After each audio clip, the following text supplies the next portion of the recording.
Hello dear viewers, you're watching ERi-TV English news broadcast with me Bersabe Takhla. Let us start with today's major headlines.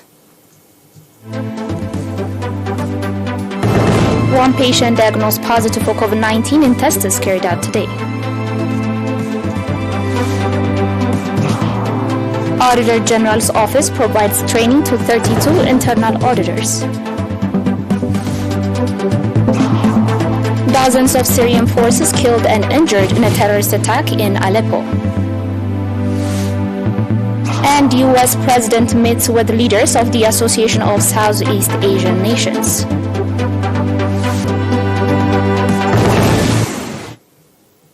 On the local news, we have an announcement from the Ministry of Health.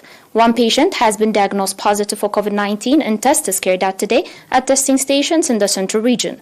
Accordingly, the total number of confirmed cases in the country to date has risen to 9,745. The total number of recovered patients stands at 9,632, while the number of deaths stands at 103. Ministry of Health, Asmara, May 13, 2022. Proceeding with the news, the Office of the Auditor General organized training to 32 internal auditors, including 9 females from all the regions that are working in the auditing service. The training that was provided at the Auditor General Central Office from 9 to 30 May included financial audit, regulations and accountability of audit, execution of administrative activities, internal auditing system, managing uncertainties, revising and scrutinizing outstanding audit, as well as other issues related to auditing. According to the Office of the Auditing General, the objective of the training was to develop the capacity of the internal auditors across the country. Expressing expectations that the training provided will have significant contribution in developing the capacity of the internal auditors, Mr. Mengis Danyo, Director of Audit at the Auditor General Office, commended the interest the trainees demonstrated during the program. The Office of Auditor General has been organizing regular training programs since 2016, and so far 250 staff members have become beneficiaries of the program. The Ministry of Marine Resources branch in the Ansaba region organized training on freshwater fish farming to 59 residents, including 29 females from the administrative areas of Badob and Fana Haga subzone. Mr. Mahari Hattagirgis, head of the branch office, said that the training that was provided from 9 to 11 May at the Hashferai was to encourage farmers in the areas to become beneficiaries of freshwater fish farming at the dams in their areas. Indicating that freshwater fish farming started at the Hashferai Dam in 2017, Mr. Mahari called on the farmers to take advantage of the training they were provided in developing freshwater fish farming and with that improve their livelihoods. Mr. Mahari further called on the public to raise their understanding on the importance of fish farming and take advantage of the dams in their areas and organize themselves in groups and develop the activity.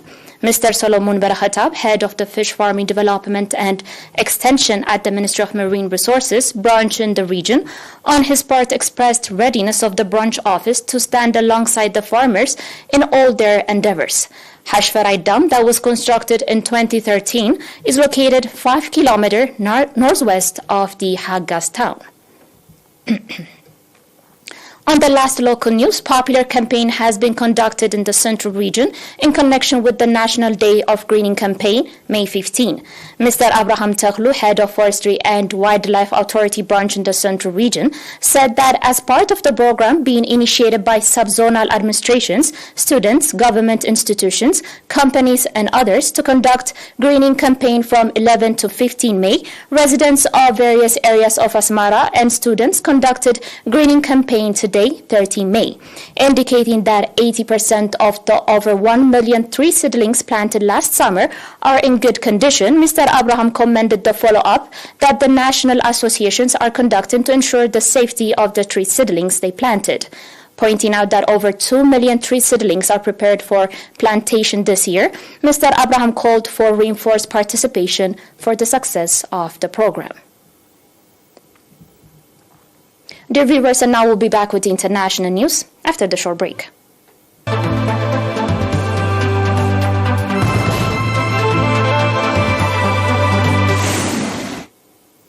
Welcome back.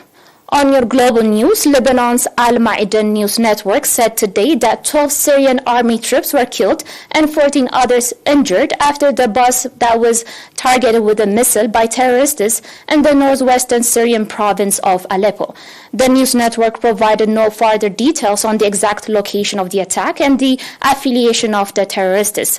Rami Abdel Rahman, the head of the so-called Syrian Observatory for Human Rights, told AFP that the bus was targeted with an anti-tank guided missile while the Syrian forces were on their way back to their home villages. Rahman put the number of fatalities at 10 and said it was not immediately clear whether the attack was carried out by the area's dominant terrorist group, Hayat Tahrir al-Sham, previously known as Jabhat al-Nusra, or by other terror outfits. On today's last news, U.S. President Joe Biden opened a gathering of Southeast Asian leaders with a promise to spend $150 million on their infrastructure, security, pandemic preparedness, and other efforts aimed at countering the influence of rival China. Yesterday, Biden started a two-day summit with the 10-Nation Association of Southeast Asian Nations in Washington with a dinner for the leaders at the White House, ahead of the talks at the State Department, which took place today.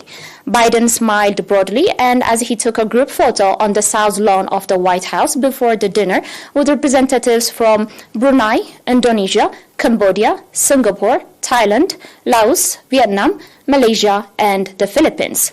While Russia's invasion of Ukraine is on the agenda, Biden's administration hopes the efforts will show the countries that Washington remains focused on the Indo-Pacific and the long-term challenge of China, which it views as the country's main competitor.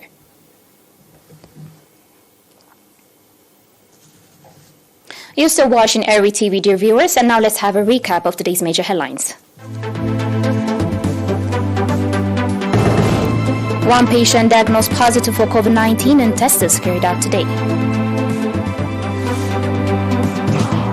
Auditor General's office provides training to 32 internal auditors. Dozens of Syrian forces killed and injured in a terrorist attack in Aleppo. And U.S. President meets with leaders of the Association of Southeast Asian Nations.